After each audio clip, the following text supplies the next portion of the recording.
Piece TV Bangla, মানবতা সমাধান। Oh, you who believe, give charity for the pleasure of Allah, the pleasure of Allah. Oh, you who believe, read the Quran every night of Ramadan, night of Ramadan. Welcome, oh Ramadan. It is Ramadan. It is Ramadan.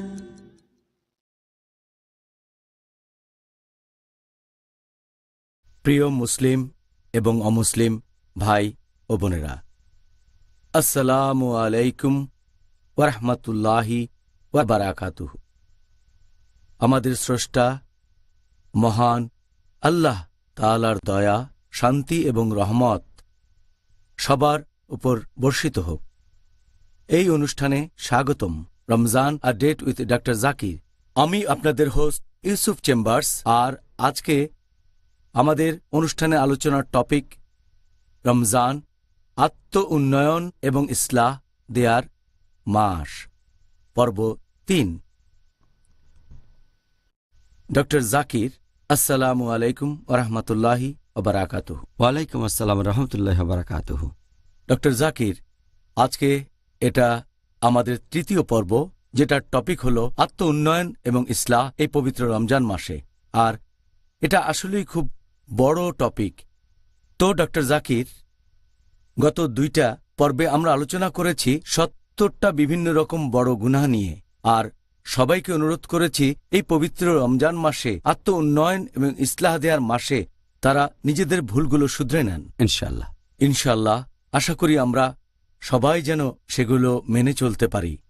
এখন আমরা সেই বিষয় নিয়ে আলোচনা করব আমাদের এই পর্বে। সেটা হলো আমাদের নবী মুহাম্মদ সাল্লাল্লাহু আলাইহি সাল্লামের সুন্নত, আর কিভাবে আমাদের জীবনে প্রয়োগ করব সেই দৃষ্টান্ত যেগুলো আমাদের নবী মুহাম্মদ সাল্লাল্লাহু আলাইহি সাল্লাম রেখে গিয়েছেন, বিশেষ করে এই আত্ম উন্নয়ন আর ইসলাহ দেয়ার মাসে। তাহলে একেবারে প্রথমে আপনি কি আমাদের বলবেন যে সুন্নাহ বলতে কি বোঝায়, এর অর্থটা কি, আর সুন্নাহকে কয়টা ভাগে বিভক্ত করা যায়?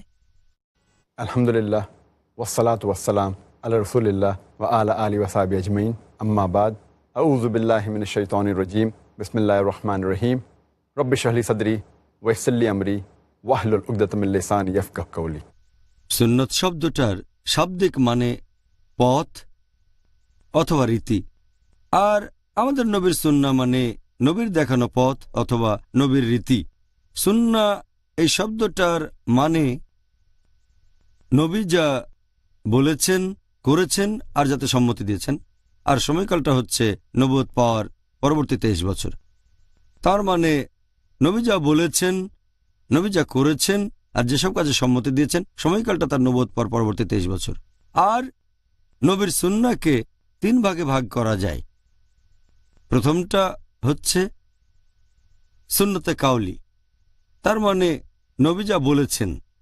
দ্বিতীয়টা হচ্ছে সুন্নতে ফাইলি, তার মানে নবী যে কাজগুলো নিজে করেছেন।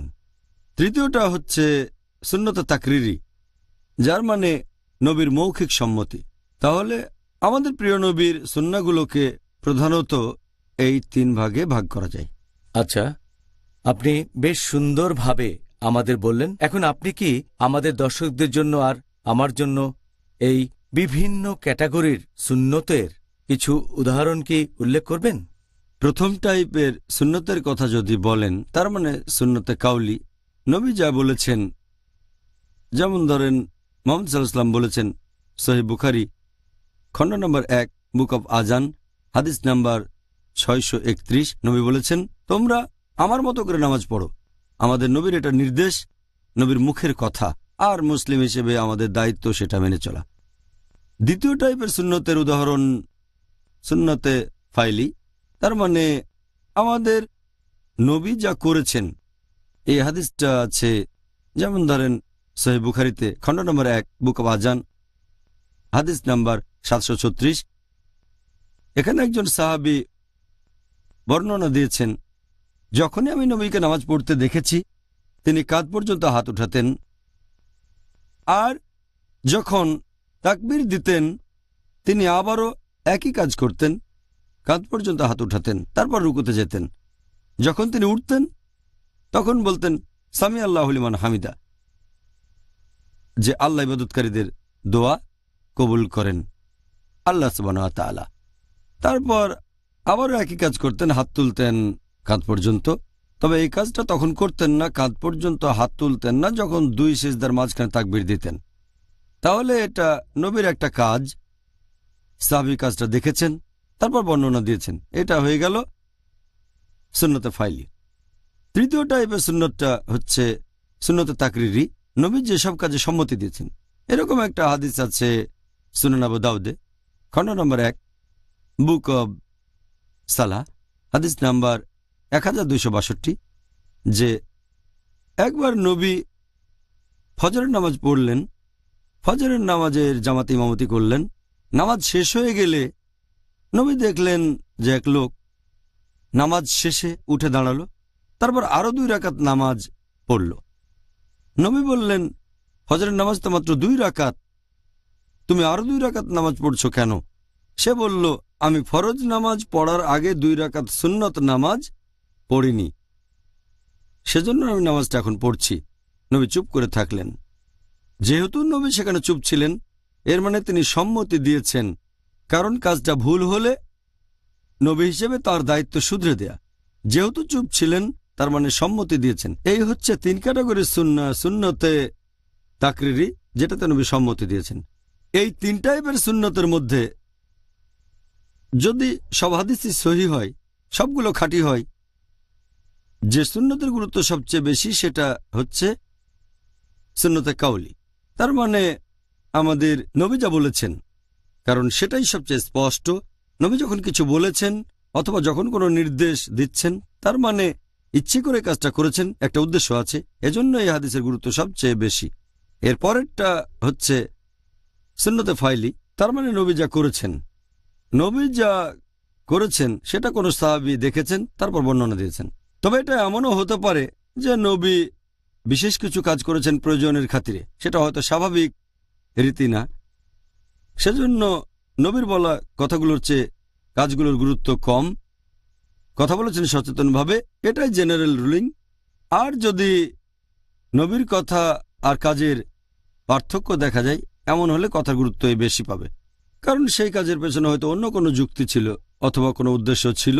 যে সেই কাজটা দেখেছে সে হয়তো ব্যাপারটা জানতো না। এরকম বেশ কিছু উদাহরণ আছে, ইনশাল্লাহ আমরা পরে সেগুলো নিয়ে আলোচনা করব।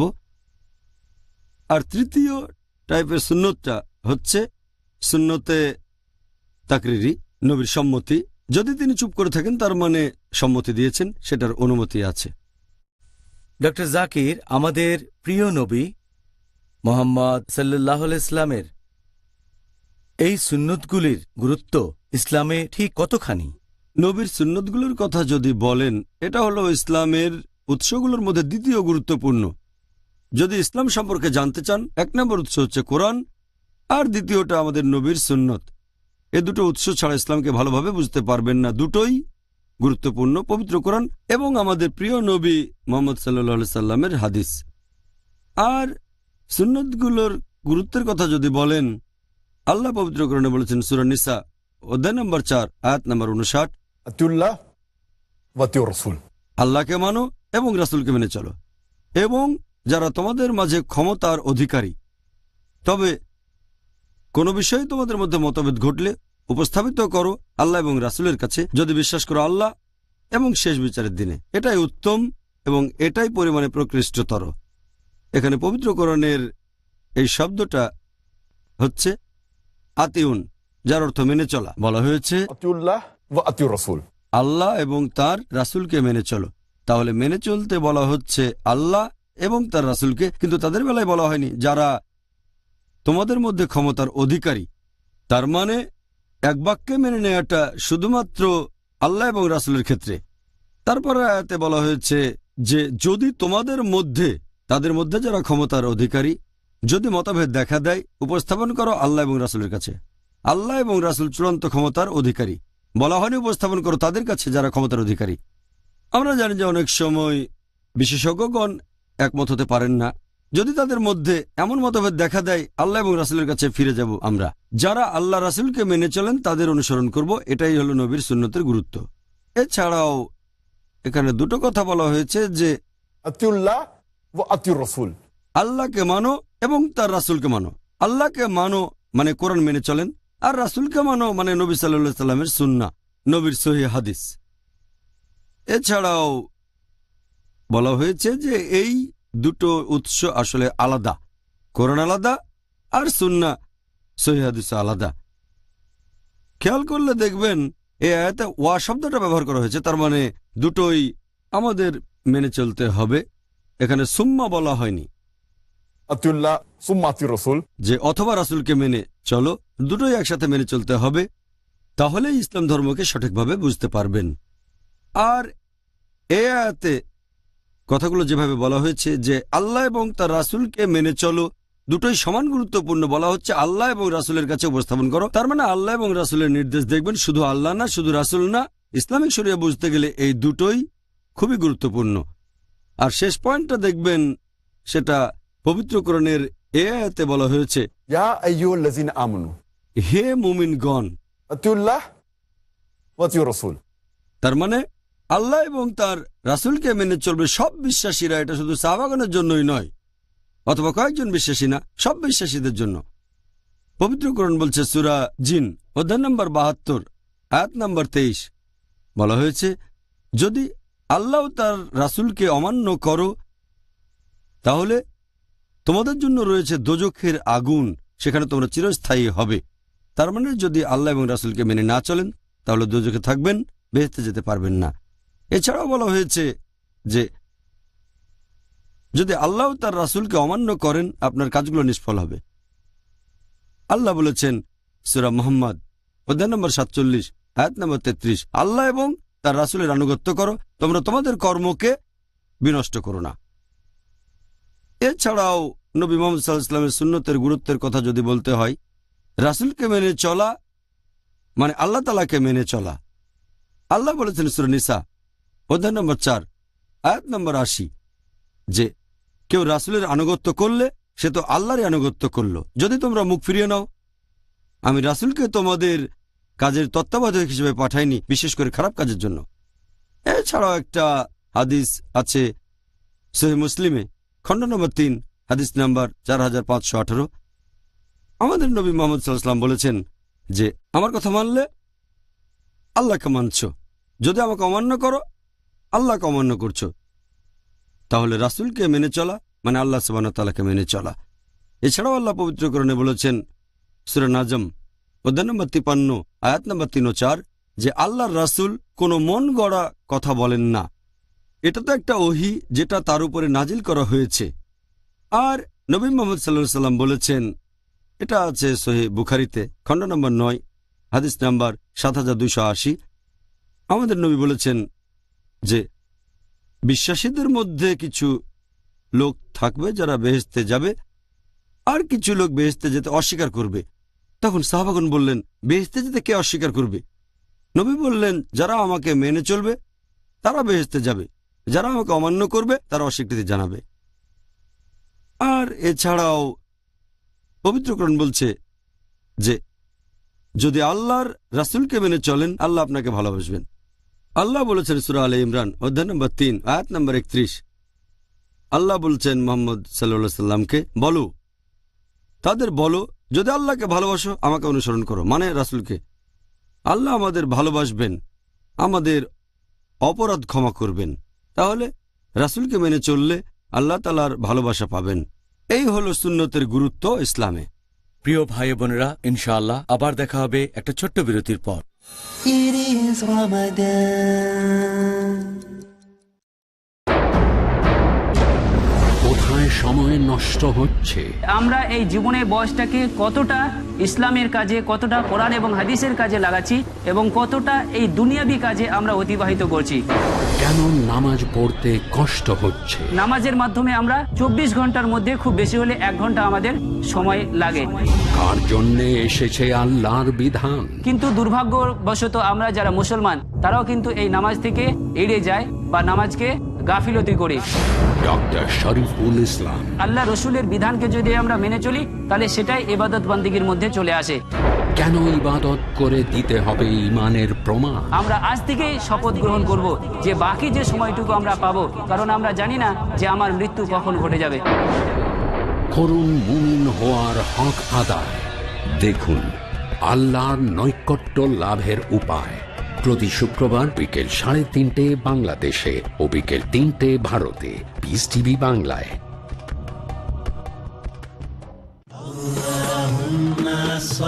নবীজি মুহাম্মদ সাল্লাল্লাহু আলাইহি ওয়াসাল্লামের মণিমুক্তা।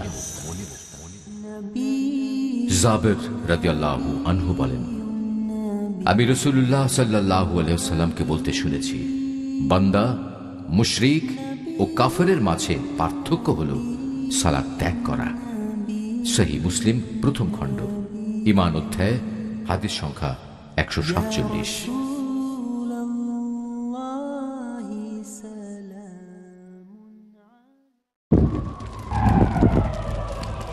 Dialogue.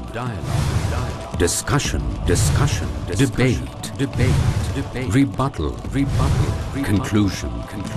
Eliminate misconceptions about religion. Get enlightened. Witness Dr. Zakir Naik in a battle of words. দেখুন সম্মুখ সমরে প্রতি বৃহস্পতিবার রাত 9টায় বাংলাদেশে ও রাত 8:30 ভারতে, পিস টিভি বাংলায়। It is Ramadan. প্রিয় মুসলিম এবং অমুসলিম ভাই ও বোনেরা, আসসালামু আলাইকুম। অনুষ্ঠানে আবারও স্বাগতম। Ramzan a date with doctor Zakir. আমি আপনাদের হোস্ট ইউসুফ চেম্বার্স। আর আজকে আমাদের আলোচনার টপিক রমজান, আত্ম উন্নয়ন এবং ইসলাহ দেয়ার মাস, পর্ব 3। ডক্টর জাকির, আসসালামু আলাইকুম। ওয়ালাইকুম আসসালাম রহমতুল্লাহ বারাকাতুহু। আপনার এই উত্তরের ভিত্তিতে এভাবে কি বলা যায়, যদি কেউ ইচ্ছা করে সুন্নত পালনে অবহেলা করে তাহলে কি সে এজন্য পরকালে শাস্তি পাবে? আপনার প্রশ্নের উত্তর দেওয়ার আগে আমি একটা পয়েন্ট পরিষ্কার করে বলি। যদি কোনো মুসলিমের করা বিভিন্ন কাজগুলো নিয়ে কথা বলেন, এটাকে মোটামুটিভাবে 2 ভাগে ভাগ করা যায়, এক হালাল আর একটা হারাম। হালাল কাজগুলোর অনুমতি আছে আর হারাম হচ্ছে নিষিদ্ধ, যেগুলো করা যাবে না। এরপর হালাল কাজগুলোকে আবার 4টা ক্যাটাগরিতে ভাগ করা হয়েছে। প্রথমটা হচ্ছে ফরজ, যেটা বাধ্যতামূলক, যেটা আবশ্যিক।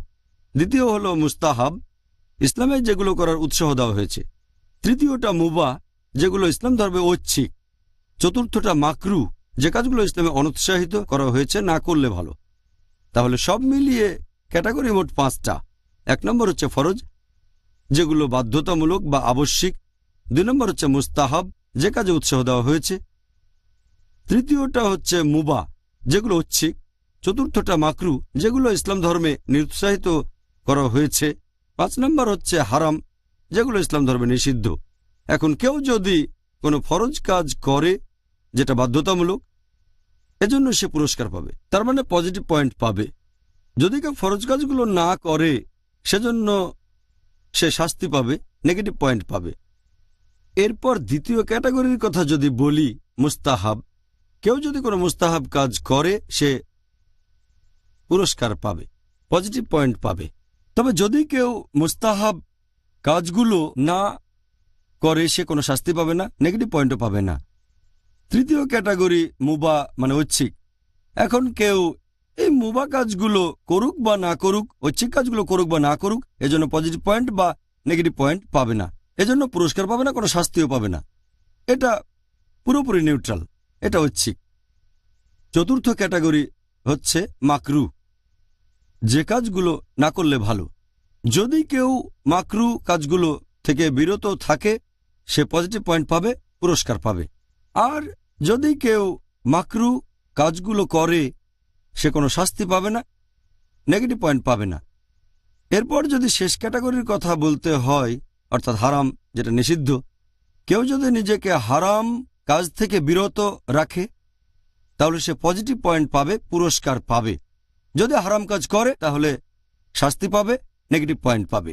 এই হলো সংক্ষেপে ইসলাম ধর্মে 5টা ক্যাটাগরির কাজ। এবারে সুন্নার ব্যাপারটা নিয়ে বলি। সুন্না হচ্ছে 2 প্রকার। প্রথমটা হচ্ছে লুগুই সুন্না, অর্থাৎ সুন্নার আবিধানিক অর্থ, নবী যা বলেছেন, করেছেন আর যা সম্মতি দিয়েছেন। তাহলে সুন্নত যদি হয় লুগুই, তার মানে যদি সুন্নতের শাব্দিক অর্থ নেন, এই প্রথম 4টার একটাতে পড়বে। এমনও হতে পারে যে এই সুন্নতটা ফরজ, অথবা হতে পারে মুস্তাহাব, অথবা হতে পারে মুবাহ, কিংবা হতে পারে মাকরু। তাহলে সুন্নার শাব্দিক অর্থ সেটা 4টা ক্যাটাগরি যে কোনো একটাতে পড়তে পারে। যেমন ধরেন, যে সুন্না ফরজ ক্যাটাগরিতে পড়ে, মুহাম্মদ সাল্লাল্লাহু আলাইহি ওয়াসাল্লাম ফরজ নামাজ পড়েছেন, জোহরের নামাজ পড়েছেন, তিনি 5 ওয়াক্ত নামাজে সবগুলো পড়েছেন। এগুলো আমাদের নবীর করা কাজ, নবী কথা বলেছেন, তবে এটা পড়বে ফরজ ক্যাটাগরিতে। এরপর সেই সুন্নত মুস্তাহাব হবে যে নবী তিনি ফজরের নামাজের আগে 2 রাকাত সুন্নত নামাজ পড়েছেন। ফজরের নামাজের আগে 2 রাকাত সুন্নত, এটা হচ্ছে মুস্তাহাব, উৎসাহিত করা হয়েছে। এটা দ্বিতীয় ক্যাটাগরি। তৃতীয় ক্যাটাগরি মানে মুবাহ, যে মুহাম্মদ সাল্লাল্লাহু আলাইহি সাল্লামের লম্বা চুল ছিল, এটা ঐচ্ছিক, চাইলে লম্বা চুল রাখতে পারেন, এটা অপশনাল, এটার অনুমতি আছে। এরপর 4 নম্বর ক্যাটাগরি মানে মাকরু। লোকে হয়তো বলবে, নবী কি এমন কিছু করবেন যা মাকরু? তারা অবাক হয়ে যাবে, ডক্টর জাকির কি বলছে? নবীর সুন্নত কি মাকরু হতে পারে? আমি একটা উদাহরণ দিচ্ছি। একটা হাদিস বলছে যে নবী মুহাম্মদ সাল্লাল্লাহু আলাইহি সাল্লাম বলেছেন যে তোমরা দাঁড়িয়ে কিছু পান করো না। দাঁড়িয়ে কিছু পান করা এটা মাকরু, ঠিক? তাহলে মুস্তাহাব হচ্ছে বসে পান করা। কিন্তু আরেকটা হাদিস বলছে যে নবী দাঁড়িয়ে পানি পান করলেন, হয়তো কোনো কারণ ছিল সেজন্য করেছিলেন। তাহলে দাঁড়িয়ে পান করা মাকরু আর বসে পান করা মুস্তাহাব। দাঁড়িয়ে পান করাকে নিরুৎসাহিত করা হয়েছে আর বসে পান করাকে উৎসাহ দেওয়া হয়েছে। তবে কিছু কিছু সময়ে হয়তো পরিস্থিতি আলাদা ছিল, এটা প্রয়োজন ছিল। আমাদের নবী মাঝে মধ্যে এমন কিছু কাজ করেছেন যেগুলো মাকরু। তাহলে এগুলো সে ধরনের সুন্নাহ যেগুলো মাকরু লুগুই মতে, ফিকা মতে না। এ ব্যাপারে পরে বলছি, না হলে লোকে বলবে ডক্টর জাকির কি বলছেন, নবীর কাজ কখনো মাকরু হতে পারে না, লুগুই মতে হতে পারে, কারণ নবী এটা করেছেন, দাঁড়িয়ে পানি পান করেছেন। তবে সাধারণত স্বাভাবিক অবস্থায় আর বেশিরভাগ সময় নবী বসে পানি পান করেছেন, হয়তো প্রয়োজনের খাতিরে। তবে কেউ যদি মাকরু কোনো কাজ করে এজন্য কোনো নেগেটিভ পয়েন্ট পাবে না, কোনো শাস্তি পাবে না। নবী কোনো শাস্তি পাননি, তবে কোনো পুরস্কারও সে পাবে না। এই হচ্ছে সংক্ষেপে বললে লুগুই সুন্নাহ। তার মানে সুন্নতের আবিধানিক অর্থ সেটা এই 4টার যে কোনো একটাতে পড়তে পারে, ফরজ, মুস্তাহাব, মুবাহ আর মাকরু। এরপর যদি সুন্নতের দ্বিতীয় ক্যাটাগরিতে আসি, যেটা হচ্ছে ফিকা সুন্নাহ। সাধারণত আমরা যখন সুন্নতের কথা বলি তখন ধরে নেওয়া হয় এটা হচ্ছে ফিকা সুন্নাহ, তার মানে ফিকা আর রাসূলের সুন্নাহ যখন সুন্নতের কথা বলি, এটা অর্থাৎ দ্বিতীয় ক্যাটাগরিটা হচ্ছে মুস্তাহাব। যখন আমরা বলি যে হজরত নামাজের আগে 2 রাকাত সুন্নত নামাজ পড়বেন, এটা আমাদের নবীর সুন্নত, আর বসে পানি পান করাটা নবীর সুন্নত। সাধারণত যখন সুন্নতের কথা বলি আমরা ফিকা সুন্নতকেই বুঝিয়ে থাকি, এখানে সুন্নতগুলো হচ্ছে মুস্তাহাব। তাহলে আমরা মুসলিমরা যখন বলি সুন্নত এটা বলছে, সুন্নত ওটা বলছে, বেশিরভাগ সময়, প্রায় সব সময় যখন বলি এটা নবীর সুন্নত বসে পানি পান করা, ফজরের নামাজের আগে 2 রাকাত নামাজ সুন্নত পড়া নবীর সুন্নাহ। নবীর সুন্নত হচ্ছে 2 রাকাত তাহিয়াতুল মসজিদ যখন মসজিদে ঢুকছেন। এই কাজগুলো যে ক্যাটাগরিতে পড়বে সেটা মুস্তাহাব। তাহলে ফিকাহ সুন্নাহ হলো মুস্তাহাব, উৎসাহ দেওয়া হয়েছে। আর এই 5টা ক্যাটাগরিতেই ফরজ, মুস্তাহাব, মুবাহ, মাকরু আর হারাম কাজের মধ্যে আছে সাব ক্যাটাগরি। এ সম্পর্কে আমি আগেও বলেছি, গুনাহ, বড় গুনাহ, ছোট গুনাহ। এখন হারাম, কিছু হারাম হচ্ছে বড়, কিছু হারাম ছোট। একইভাবে মাকরু, কিছু বেশি মাকরু আর কিছু কম মাকরু। মুবাহ, হ্যাঁ, নবী লম্বা চুল রাখতেন, এটা মুবাহ, ঐচ্ছিক। কিন্তু কেউ যদি সেই কাজটা করে নবীর ভালোবাসা পাওয়ার জন্য, তাহলে সে সওয়াব পাবে। যদিও এটা ঐচ্ছিক, শাস্তি পাবে না, পুরস্কারও পাবে না, তবে যদি নবীকে ভালোবেসে করে থাকে সওয়াব পাবে। যে ঐচ্ছিক কাজগুলো নবী করেছেন সেগুলোর গুরুত্ব বেশি তার না করাগুলোর চেয়ে। এরপর মুস্তাহাবের মধ্যে আছে সুন্নতে মুআক্কাদা, সুন্নতে গায়ের মুআক্কাদা। সুন্নতে মুআক্কাদা মানে বেশি গুরুত্বপূর্ণ সুন্নাহ। ফজরের নামাজের আগের 2 রাকাত, এটা হলো সুন্নতে মুআক্কাদা, মানে বেশি গুরুত্বপূর্ণ সুন্নাহ অন্য সুন্নতগুলো হচ্ছে সুন্নতে মুআক্কাদা, সুন্নতে গায়ের মুআক্কাদা। ফরজের ব্যাপারে একই জিনিস, যেগুলো আবশ্যিক, কিছু ফরজ বেশি গুরুত্বপূর্ণ আর কিছু কম। যেমন ধরেন ইসলামের 5টা স্তম্ভ, 1 নাম্বার হচ্ছে তাওহীদ, এটা ফরজ। নামাজ পড়া, রমজান মাসে রোজা রাখা, সামর্থ্য থাকলে হজ পালন করা, জাকাত দেয়া, এগুলো সব গুরুত্বপূর্ণ ফরজ। এরপর পাপ থেকে বিরত থাকা, 70টা বড় গুনাহ থেকে বিরত থাকাটাও হচ্ছে ফরজ, তবে এটার গুরুত্বটা কম। তাহলে সবগুলো ক্যাটাগরিতেই কিছু সাব ক্যাটাগরি আছে। এবারে আপনার প্রশ্নতে আসি যে সে কি শাস্তি পাবে যদি কেউ ইচ্ছাকৃতভাবে নবীর সুন্নতগুলো পালন না করে? এখানে যে সুন্নতের কথা বলছেন আমি ধরে নিচ্ছি সেটা ফিকা সুন্নাহ। যদি লুগুই সুন্নত বলেন, এটার উত্তর দিয়েছি 4টা ক্যাটাগরিতে পড়ে। ফিকা সুন্নাহ মানে এগুলো যে ক্যাটাগরিতে পড়বে সেটা মুস্তাহাব। এ ব্যাপারে একটু আগেই বলেছি যে যদি কোনো মুস্তাহাব কাজ করেন অর্থাৎ ফিকা সুন্নাহ, আপনি পুরস্কার পাবেন, সেজন্য আশীর্বাদ পাবেন।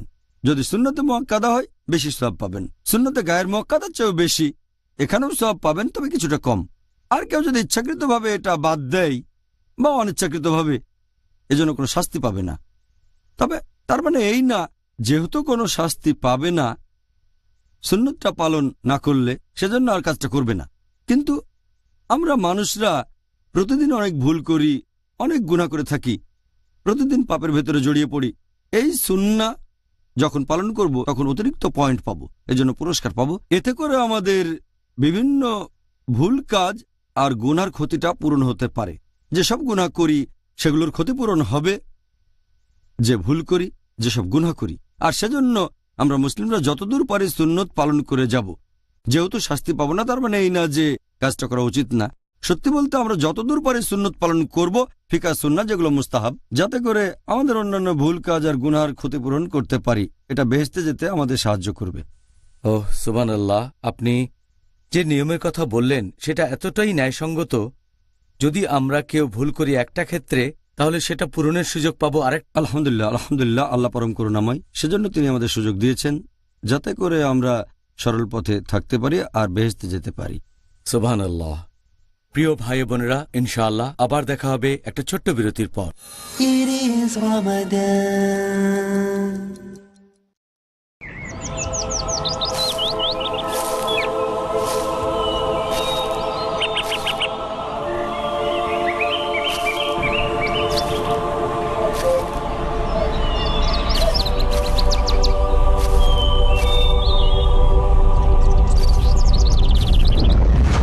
সকল বিনিয়োগের আছে তাদের নিজস্ব ঝুঁকি আর প্রতীক্ষার ক্ষণ। লাভ কিংবা ক্ষতি নিশ্চিত নয়, তবে এমন কি কোনো বিনিয়োগের কথা আপনার জানা আছে যা আশ্বাস দেবে নিশ্চিত লাভের, এই জীবনে না বরং পরকালে? হ্যাঁ, এমন একটা বিনিয়োগ যা আল্লাহ সুবহানাহু ওয়া তাআলার পথে। আমাদের সাথে অংশ নিন আল্লাহ সুবহানাহু ওয়া তাআলার সত্যবাণী ছড়াতে মানব জাতির কাছে। পিস টিভির সাথে থাকুন। আপনার জাকাত ও দানের অর্থ পাঠাতে পারেন IRFI Al Ryan Bank 47 Calthorpe Road, Birmingham, UK. Postcode B151TH. Pound account number 01132301. IBAN GB49 ARAY 30008301 132301. Sort code 300083. Swift BIC code ARAY GB22. টাকা পাঠিয়ে আমাদের ইমেল করুন support@peacetv.tv. পিস টিভি, মানবতার সমাধান। Who was the first prophet? Was a prophet the first one to read and write? Did God speak to a prophet? A prophet in a prison. A prophet who commanded the birds, insects, and animals? Want to know more? Join us for Stories of the Prophet. দেখুন নবীদের কাহিনী প্রতি রবিবার বিকেল 5টায় বা পুনঃ সম্প্রচার সকাল 5টায় বাংলাদেশে পিস টিভি বাংলায়।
পিস টিভি বাংলা, মানবতার সমাধান। It is Ramadan. প্রিয় মুসলিম এবং অমুসলিম ভাই ও বোনেরা, আসসালামু আলাইকুম। অনুষ্ঠানে আবারও স্বাগতম। রমজান আর ডেট উইথ ডক্টর জাকির। আমি আপনাদের হোস্ট ইউসুফ চেম্বার্স। আর আজকে আমাদের আলোচনার টপিক রমজান, আত্ম উন্নয়ন এবং ইসলাহ দেয়ার মাস, পর্ব 3। ডক্টর জাকির, আসসালামু আলাইকুম। ওয়ালাইকুম আসসালাম রহমতুল্লাহ বারাকাতুহু। ডক্টর জাকির, মুখে দাড়ি রাখা এটা কি ফরজ নাকি সুন্নত? আর এ ব্যাপারে নিয়ম কি যদি কেউ দাড়ি শেভ করে? দাড়ি রাখার কথা যদি বলেন এটা ফরজ না সুন্নত, আর আমি ধরে নিচ্ছি এখন থেকে যখন সুন্নতের কথা বলবো সেটা আসলে ফিকা সুন্নত, যেগুলো মুস্তাহাব। সেজন্য সুন্নত শব্দটার জায়গায় মুস্তাহাব শব্দটা ব্যবহার করব যাতে কারো বুঝতে অসুবিধা না হয়। এখন দাড়ি রাখার কথা যদি বলেন এটা ফরজ না মুস্তাহাব বা সুন্নত, বেশিরভাগ বিশেষজ্ঞ তাদের মধ্যে প্রায় সবাই তারা বলেন যে দাড়ি রাখা হচ্ছে ফরজ মুসলিম পুরুষদের জন্য। কোরআনের কোনো আয়াত বলছে না যে দাড়ি রাখা ফরজ কি না, তবে কোরআনের একটা আয়াতে দাড়ির কথা আছে, সূরা তাহা অধ্যায় নম্বর 20 আয়াত নম্বর 94, যে অ্যারন বা হারুন আলাইহিসসালাম তিনি তার ভাই মুসা আলাইহিসসালামকে বললেন যে হে আমার সহোদর, আমার দাড়ি অথবা আমার মাথার চুল ধরে তুমি টেনো না। তার মানে হারুন আলাইহিসসালামের মুখে দাড়ি ছিল। আমরা যদি নবী রাসূলগণের সিরাত পড়ি তাহলে দেখব আল্লাহ তাআলার সব নবী রাসূলগণেরই দাড়ি ছিল।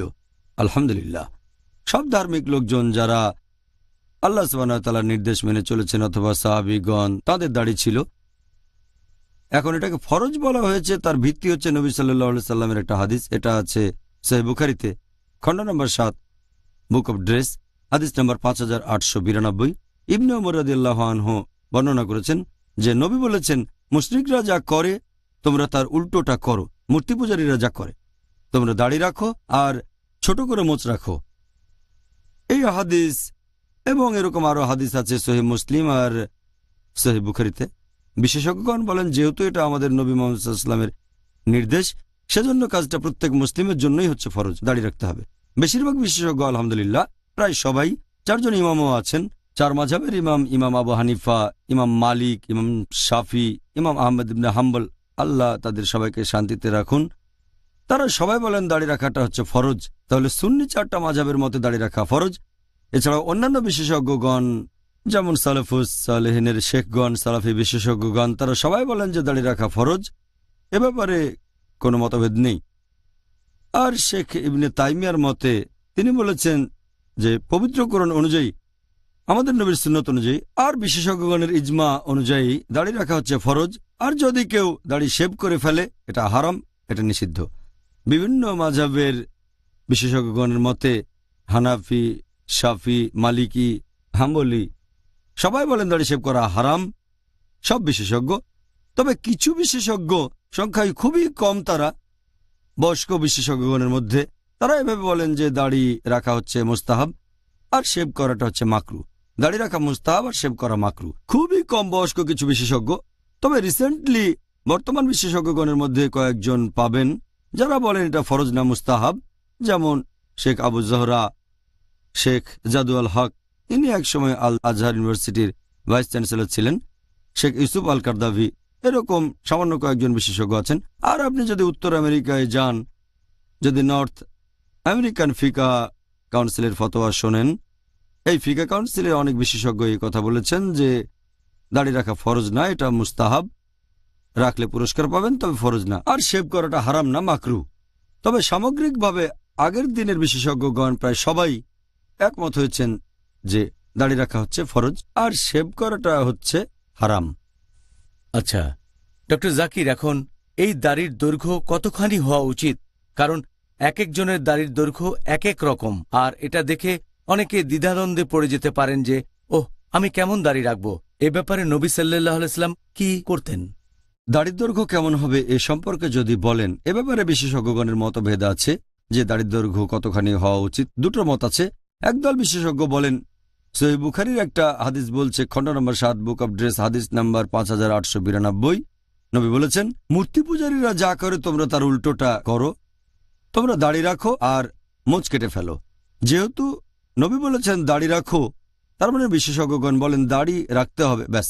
এরপরের হাদিস সহিহ বুখারী খণ্ড নম্বর 7 বুক অব ড্রেস, হাদিস নম্বর 5893, যে তোমরা ছোট করে মোচ কাটো আর দাড়ি বড় করো। প্রথম দলের বিশেষজ্ঞগণ বলেন দাড়ি বড় করো মানে যত বড়ই হোক, টাচ করবেন না, দাড়ি রাখবেন আর কাটবেন না। সেজন্য আপনি দাড়ি ছাঁটবেন না অথবা কামাবেন না, যতদূর পারেন দাড়িটাকে দিন দিন আরো বড় করতে থাকেন। এটা তাদের মতামত। তবে পড়লে দেখবেন যে এমন কোনো সহিহ হাদিস নেই যেখানে নবীর দাড়ির দৈর্ঘ্য নিয়ে কথা বলা হয়েছে, এমন কোনো সহিহ হাদিস নেই, একটাও সহিহ হাদিস নেই।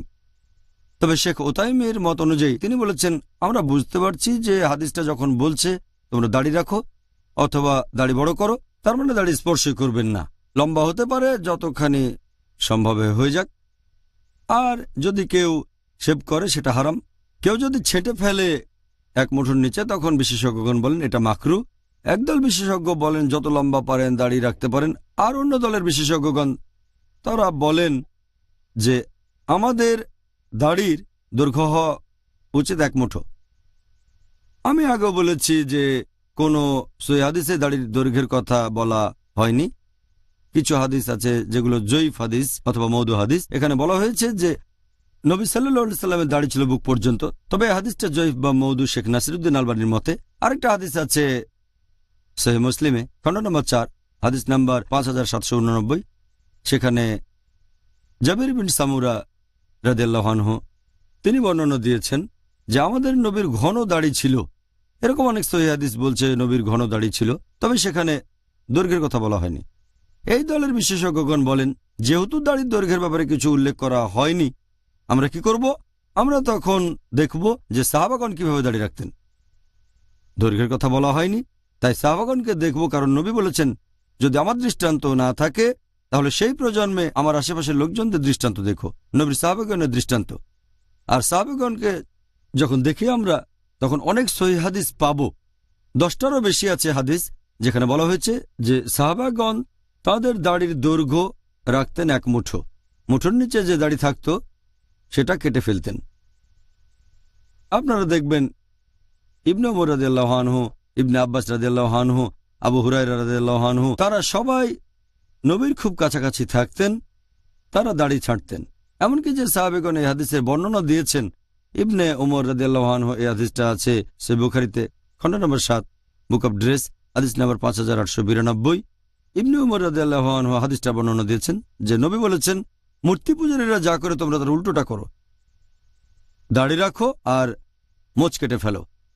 এর ঠিক পরপরই এই হাদিসে আরো বলা হয়েছে যে যখনই ইবনে ওমর রাদিয়াল্লাহু আনহু উমরা বা হজ পালন করতেন, উমরা আর হজের পরে মুঠো করে নিজের দাড়ি ধরতেন আর মুঠোর নিচে যেটুকু থাকত সেটা কেটে ফেলতেন।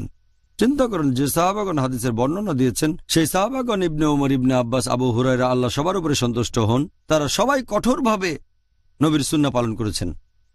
তারা হাদিসের বর্ণনা দিয়েছেন যে মোচ কেটে ফেলতে হবে, দাড়ি রাখতে হবে, দাড়ি বড় করবেন।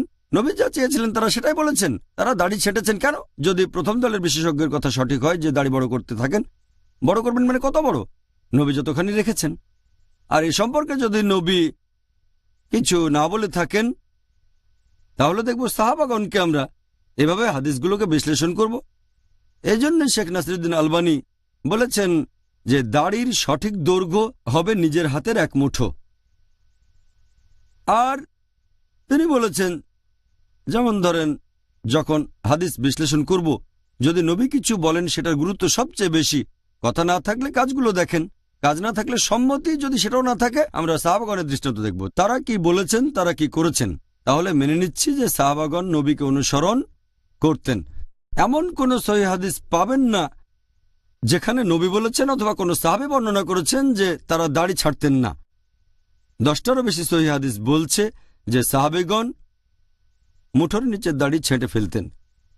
যদি এরকম একটা সহিহ হাদিসও বলতো যে অমুক সাহাবী কখনোই দাড়ি কাটেননি, তাহলে এমন হওয়ার সম্ভাবনা ছিল যে দুপক্ষই সঠিক। কিন্তু এমন কোনো সহিহ হাদিস নেই যেটা বলছে সাহাবীগণ কখনো দাড়ি ছাড়তেন না, বরং 10টারও বেশি সহিহ হাদিস বলছে সাহাবাগণ মুঠোর নিচের দাড়ি ছেঁটে ফেলতেন। শেখ নাসিরুদ্দিন আলবানীর মতে হাতের মুঠোর নিচের দাড়িটা ছেঁটে ফেলা হচ্ছে ফরজ, আবশ্যিক। আর যদি কেউ এক মুঠোর নিচে লম্বা দাড়ি রাখে, ওনার মত অনুযায়ী এটা মাকরু। মাকরু না করলে ভালো, এটা বেশ শক্ত ফতোয়া শেখ নাসিরুদ্দিন আলবানীর, তিনি বেশ কঠোর। আমি তার দৃষ্টিভঙ্গির সাথে একমত, কারণ সাহাবাগণের জীবনে এই দৃষ্টান্ত রয়েছে। এছাড়াও তার লেখা বইতে বলেছেন দাড়ির দৈর্ঘ্য হওয়া উচিত এক মুঠো। বলেছেন সাহাবাগণের পাশাপাশি আরও অনেকে দাড়ি রাখতেন এক মুঠো, মুঠোর নিচের দাড়িটা কেটে ফেলতেন। তিনি অনেক সালাফুস সালেহিনের কথাও বলেছেন যাদের দাড়ির দৈর্ঘ্য ছিল এক মুঠো, তারা আর মুঠোর নিচে দাড়ি কেটে ফেলতেন। উদাহরণ হিসেবে বলো যে আল নাকির কথা। তারপর এভাবে দাড়ি রাখতেন ইমাম মালিক, ইমাম আহমেদ ইবনে হাম্বল, এরা সবাই বিখ্যাত সালাফুস সালেহিন। তারাও হাতের মুঠোর নিচের দাড়ি কেটে ফেলতেন, এভাবে দাড়ি ধরতেন আর নিচেরটা কেটে ফেলতেন।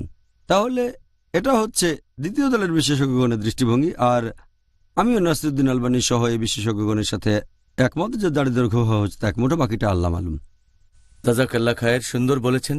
প্রিয় ভাই ও বোনেরা, ইনশাআল্লাহ আবার দেখা হবে। এখন একটা ছোট্ট বিরতি। It is Ramadan. رمضان قد أهل بالصيام وأطل. আসসালামু আলাইকুম ওয়া রাহমাতুল্লাহ। আমি মোহাম্মদ হাশিম মাদানী, পিস টিভি বাংলার পক্ষ থেকে, আমার পক্ষ থেকে সকল মুসলিম ভাইদের জানাচ্ছি মাহে রমজানের মুবারকবাদ।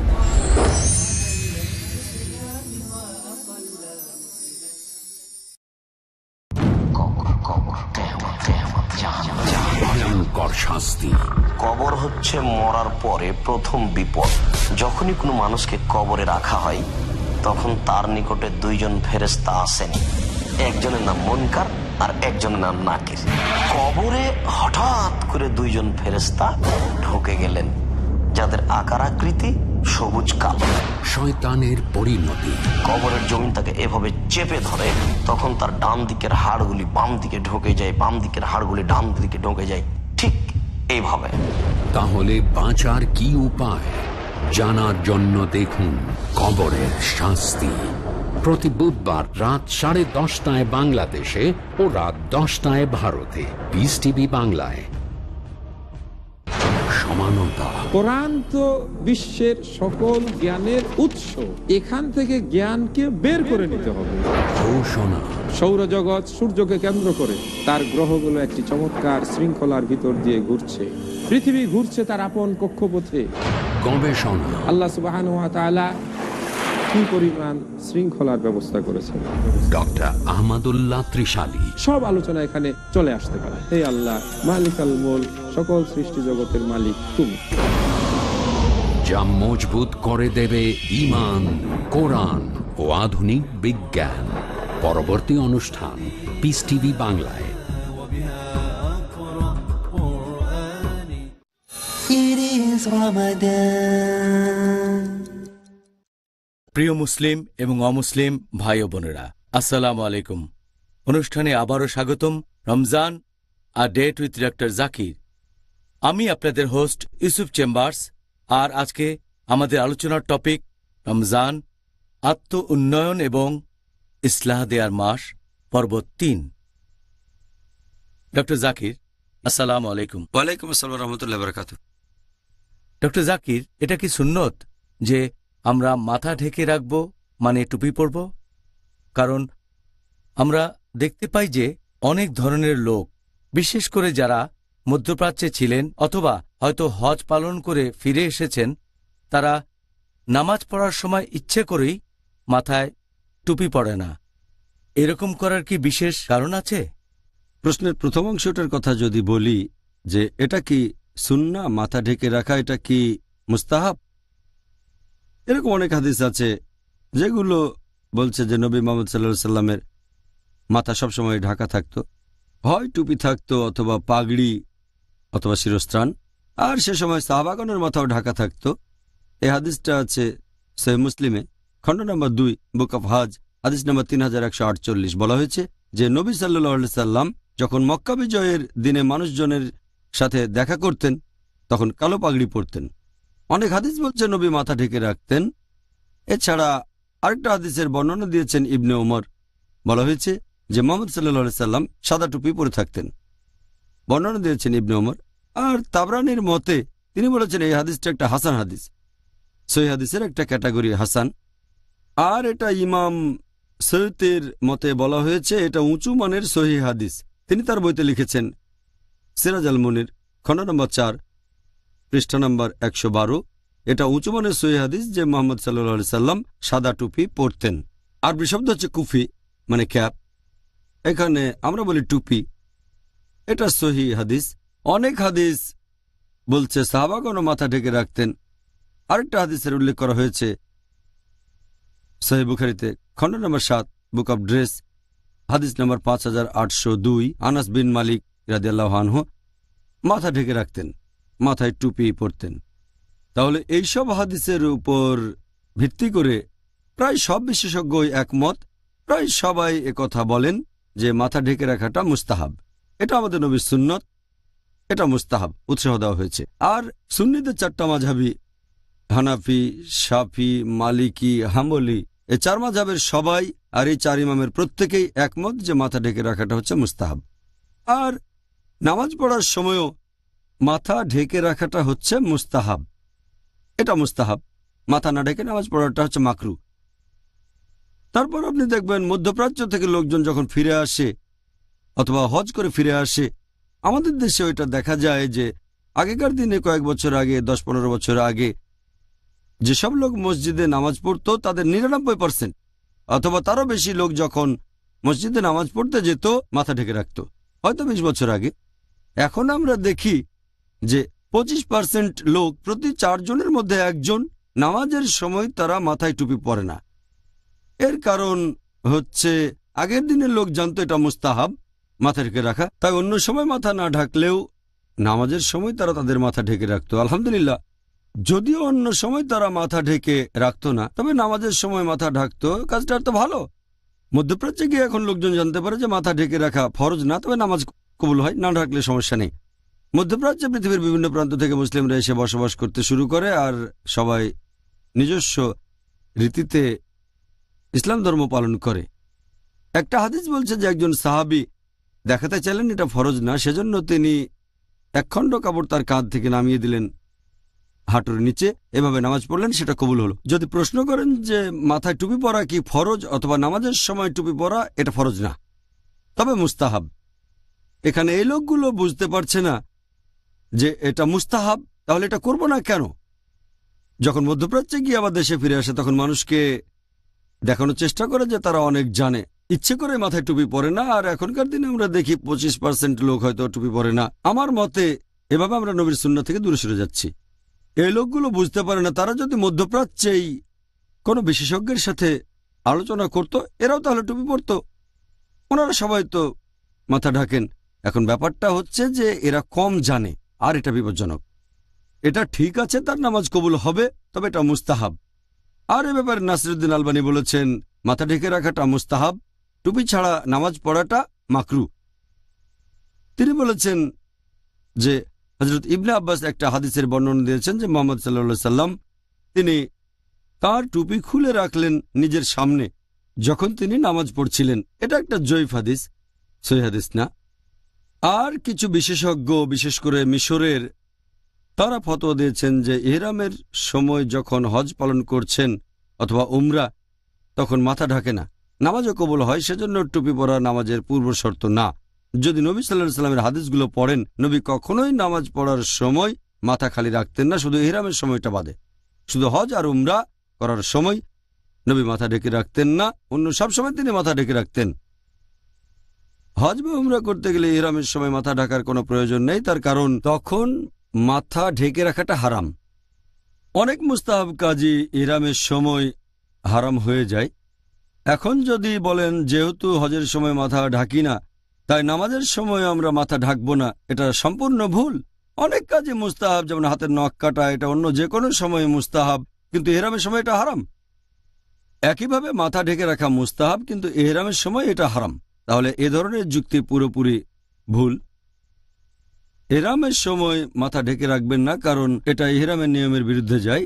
অন্য সময় মাথা ঢেকে রাখবেন। আর অন্তত যারা নামাজের সময় মাথা ঢাকেন তারা কন্টিনিউ করে যান, জন্য সওয়াব পাবেন। 4 জন ইমামের প্রত্যেকেই এই কথা বলেছেন, এমনকি নাসিরুদ্দিন আলবানী, ইবনে তাইমিয়া, শেখ বিন বাজ, এরকম অনেক বিশেষজ্ঞ।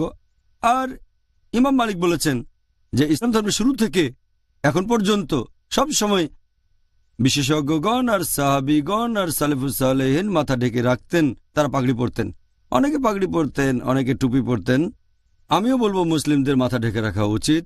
নবীর এই কাজটা করতে উৎসাহ দেওয়া হয়েছে। আপনি কি কোনো যুক্তি দেখাতে পারবেন যে এই কারণে আমরা মাথা ঢেকে রাখব আর মুখে দাড়ি রাখব? দাড়ি রাখা আর মাথা ঢেকে রাখার ব্যাপারে যদি বলেন, এটা আগেও বলেছি, দাড়ি রাখা হলো আমাদের নবীর নির্দেশ, তাই রাখতে হবে। মাথা ঢাকা নবীর সুন্নত, সেজন্য রাখে, এটাই হচ্ছে আসল কারণ। তবে মানুষ যদি এই কাজগুলোর লজিক্যাল কারণ জানতে চায়, তাহলে আমি বলবো লেবেল দিয়ে উদ্দেশ্য বোঝা গেলে সেটাই পড়েন। এই টপিকের উপর একটা লেকচার দিয়েছিলাম, প্রশ্নোত্তর পর্ব ছিল প্রায় 3 ঘন্টা। এখানে অত সময় আমি নেব না, সংক্ষেপে কয়েকটা বিষয় নিয়ে বলবো। যদি লেবেল দিয়ে উদ্দেশ্য বোঝা যায় সেটাই পড়েন। যদি যান কোনো কনফারেন্সে, সেখানে প্রত্যেকে একটা লেবেল লাগায়, নাম লেখা থাকে যে ডক্টর ওমক, এটা হলো ইনফরমাল পরিচিতি। যদি কোনো কনফারেন্সে যান যেটা শুধু বিশেষজ্ঞ ডাক্তারদের, যেখানে কেউ কার্ডিওলজিস্ট, কেউ নিউরোলজিস্ট আর কেউ নেফ্রোলজিস্ট, এভাবে ইনফরমাল পরিচয়টা হয়ে যাচ্ছে। একইভাবে মাথায় টুপি পরা, মাথা ঢেকে রাখা আর মুখে দাড়ি, এটা ইনফরমাল পরিচয় যে আপনি মুসলিম। আল্লাহ পবিত্রকরণে বলেছেন সূরা আনাম অধ্যায় নম্বর 6 আয়াত নম্বর 54, ওয়াইযা জাআকাল্লাযিনা ইউমিনুনা বিআয়াতিনা ফাকুল সালামুন আলাইকুম। যখন তাদের দেখবে যারা আমার আয়াতে ঈমান এনেছে, তখন বলো আসসালামু আলাইকুম, শান্তি বর্ষিত হোক। রাস্তায় বের হলে মুসলিমদের চিনবেন কিভাবে? বিশেষ করে ভারতে বা পশ্চিমা বা অন্যান্য দেশগুলোতে কে মুসলিম, এগুলো হচ্ছে মুসলিমদের চেনার কিছু উপায়। আমাদের কোনো দরকার নেই নতুন লেবেল। নবী যে লেবেল দিয়ে গেছেন সেগুলোই সেরা। মাথা ঢেকে রাখা, মুখে দাঁড়িয়ে রাখা, আর এতে ফলও পাবেন। একটা উদাহরণ দিই যে একবার বোম্বেতে একটা ছোট ছেলে ফল বিক্রি করছে, তার নাম সুলতান। একজন বয়স্ক মুসলিম যে খুবই ধার্মিক, দিনে 5 ওয়াক্ত নামাজ পড়ে, তারপর জাকাত দেয়, রমজান মাসে রোজা রাখে, হজও পালন করেছে, সেই লোক ছেলেটার কাছে ফল কিনছে। তখন সে ছেলেটাকে বলল, সুলতান, তুমি আমাকে সালাম দিলে না কেন? ছেলেটা বলল, আঙ্কেল, আমি ভেবেছিলাম আপনি হিন্দু। চিন্তা করেন, একজন মুসলিম, সে ভেবেছে যে এই লোক মুশরিক। এর চেয়ে বড় অপমান আর কিছু হতে পারে না। ভদ্রলোক খুবই ধার্মিক, কিন্তু মুখে দাড়ি নেই, মাথায় টুপি নেই। কাকে দোষ দেবেন? দোষ দেবেন কি সেই বয়স্ক লোকটাকে না বাচ্চা ছেলেটাকে? লোকটাকে ভেবেছে মুশরিক, কাকে দোষ দেবেন? এখানে দোষটা হবে সে বয়স্ক লোকের। ছেলেটা তাকে চিনতে পারেনি। তাহলে লেবেল দিয়ে উদ্দেশ্য বোঝা গেলে সেটা পড়া উচিত। এরকম অনেক উদাহরণ দেওয়া যায়, যেমন ধরেন অনেক উপকার পাবেন আপনারা। ধরেন আপনি বাসে বা ট্রেনে করে কোথাও যাচ্ছেন, সেখানে হয়তো একজন মুসলিম বোন হিজাব পরে আছে। এখন অমুসলিম দেশে হয়তো সেই মহিলাকে উত্ত্যক্ত করা হতে পারে। ধরেন সেখানে 10 জন মুসলিম, কেউ কাউকে চেনে না, কিন্তু প্রত্যেকের মাথায় টুপি আর মুখে দাড়ি। বাসের ভেতরে তারা বসে আছে। অমুসলিমরা সেই মুসলিমাকে উত্ত্যক্ত করার আগে 10 বার চিন্তা করবে, ও মুসলিম মেয়েটাকে যদি উত্ত্যক্ত করি, এই 10 জন মুসলিম আমাকে তক্তা বানাবে। হয়তো সেই 10 জন মুসলিম খুবই দুর্বল, অনেক বয়স্ক, তারপরও সাবধান হয়ে যাবে। এই কারণেই লেবেল পড়াটা ভালো, কারণ এতে করে আপনার উদ্দেশ্য বোঝা যাবে। ধরেন একজন ডাক্তার, তার নামের আগে ডাক্তার শব্দটা বসায়, কারণ সে ডাক্তার হয়ে গর্বিত। তার গাড়িটার সামনে একটা ক্রস, রেড ক্রস মানে সে একজন ডাক্তার। রাস্তাঘাটে চলতে গিয়ে কোনো রকম দুর্ঘটনায় পড়লে ক্রস দেয়া গাড়িটা থামাবে না। কিভাবে একজন মুসলিম হয়তো সমস্যায় পড়েছে, সাহায্য দরকার, তখন দেখলো যে একজন মুসলিম যার মাথায় টুপি মুখে দাড়ি, তার কাছে সাহায্য চাইবে, সে মুসলিমের সাহায্য করবে। আমার নানা দাদারা গল্প করতেন যে বোম্বেতে আগে যখন কেউ ট্যাক্সি ভাড়া করতে যেত, এমনকি অমুসলিমরাও দেখে শুনে এমন ট্যাক্সি ভাড়া করতো যার ড্রাইভারের মুখে দাড়ি আর মাথায় টুপি আছে, কারণ তারা জানতো এই ড্রাইভার সৎ। তারা এমন দোকানে কেনাকাটা করতো যার মালিকের মুখে দাড়ি আর মাথায় টুপি আছে। দুর্ভাগ্যজনকভাবে এখনকার দিনে এই লেভেলগুলো বদলে গেছে। মুসলিমরা এখন টুপি পরে শুধু ভাব দেখানোর জন্য যে দেখো, আর দুর্ভাগ্যজনকভাবে মিডিয়াও প্রচার করে যার মুখে দাড়ি আর মাথায় টুপি আছে সে একজন সন্ত্রাসী। আমার বিভিন্ন লেকচারে এই অভিযোগের উত্তর দিয়েছি। তাহলে আমরা দাড়ি রাখবো আর মাথায় টুপি পরা, মাথা ঢেকে রাখা এটা একটা সুপারিশ করা সুন্নাহ, আর দাড়ি রাখা ফরজ। তাহলে আমাদের এগুলো মানা উচিত, এগুলো নিয়ে গর্ব করা উচিত মুসলিম হিসেবে। জাজাকাল্লাহ খায়ের ডক্টর জাকির। আর আমরা আজকে আমাদের অনুষ্ঠানের শেষ পর্যায়ে চলে এসেছি। আমার ধারণা আমরা আজকে আমাদের নবীর সুন্নত সম্পর্কে অনেক কিছু জেনেছি। সুন্নতের সংজ্ঞা জেনেছি, সুন্নত জিনিসটা কি, আর মুসলিমদের কেন সুন্নত পালন করা উচিত, বিশেষ করে এই রহমতের মাস রমজানে। প্রিয় ভাই ও বোনেরা, আশা করি ইনশাআল্লাহ এই অনুষ্ঠান দেখে আপনারা যথেষ্ট উপকৃত হয়েছেন। আর আজকে আমাদের আলোচনার টপিক ছিল রমজান, আত্ম উন্নয়ন এবং ইসলাহ দেয়ার মাস। আজকে জেনেছি সুন্নত সম্পর্কে, আমাদের নবী মুহাম্মদ সাল্লাল্লাহু আলাইহি সাল্লামের সুন্নতের সংজ্ঞা জেনেছি, আপনাদের সামনে কিছু উদাহরণ দিয়েছি। আমি অনুরোধ করব আপনাদের জীবনেও সেগুলো প্রয়োগ করবেন ইনশাআল্লাহ। তাহলে প্রিয় মুসলিম এবং অমুসলিম ভাই ও বোনেরা, আপনাদের সাথে দেখা হবে আবার একই সময়ে আগামীকাল। আর সেদিন এই অনুষ্ঠানের টপিক রমজান, আত্ম উন্নয়ন এবং ইসলাহ দেয়ার মাস, পর্ব 4। দেখা হবে। আসসালামু আলাইকুম ওয়া রাহমাতুল্লাহি ওয়া বারাকাতুহু। حافظين ذاكرين قانتين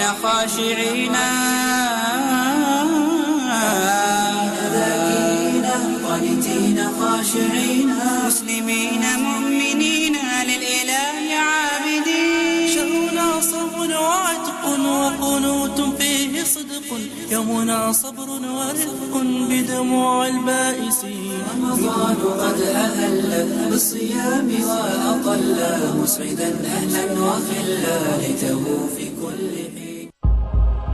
علم বিদ্যে, কোরআনের বিদ্যা হচ্ছে মূল বিদ্যা। ইসলামের অপর নাম হলো জানা, আর এর বিরোধী নিয়ম নীতির নাম হলো জাহেলিয়াত, না জানা। নিশ্চয় শিক্ষিত মানুষই আল্লাহকে ভয় করে। যে বিদ্যা না হক হক বুঝে না, সত্য মিথ্যা বুঝে না, সেটা মূলত বিদ্যা নয়। যে বিদ্যা আল্লাহর সত্তাকে খুঁজে বের করতে পারে, যে বিদ্যা জাহান্নামকে ভয় করতে পারে, মূলত সেটাই বিদ্যা। আসুন জ্ঞান অর্জনের মাধ্যমে জান্নাতের কাছাকাছি যাই। দেখুন ফাজাইলে আমল, প্রতি রবিবার সন্ধ্যা 5:30 বাংলাদেশে ও সন্ধ্যা 5টায় ভারতে, পিস টিভি বাংলায়।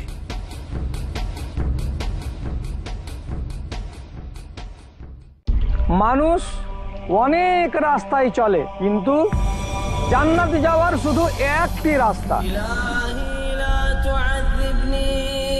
যে রাস্তা মহান আল্লাহকে পছন্দ, শেখ বদরুদ্দোজা নববী, যার উপর নবী করিম সাল্লাল্লাহু আলাইহি ওয়াসাল্লাম চলতে বলেছেন, সাহাবাগণ চলেছেন।